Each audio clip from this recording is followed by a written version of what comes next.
толку и години не можев да се видам и да комуницирам заради сите состојби кои се случуваат со нас, со нашето здравје и така натаму. И сега сум стрекна, бидејќи Благојка ме убеди да ја правам промоцијата. Јас последните мои 3 монографии за Славејко Арсов, Георги Баждаров и Димитар Влахов, над 1000 страници напишани, не ги промовирав, едноставно од објективни причини. Но сега можам, тогаш не можев, сега можам, здрава сум, ве гледам сите здрави и убави и тоа ме исполнува со толку среќа, со толку емоции. Инаку поезијата за мене, како што кажав и во едната книга, е само еден остров во кој барам спас, едноставно спас, едно бегство од сите овие случувања на ова зловреме во кое живееме, во едно човеченост, во едно разградување на татковината, во губењето на идентитетот.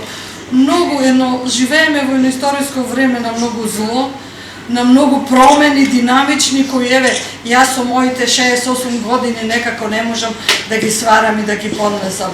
И затоа имам уште 2 збирки за објавување и некако кога ги читам последните стихови се толку мрачни и црни и се мислам дали вреди толку црнила да објавам таа поезија.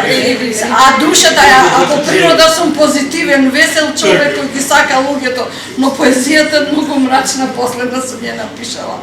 Ви благодарам на сите што дојдовте, ова промоција направив само за да се видиме и за ништо друго. Дојдовте се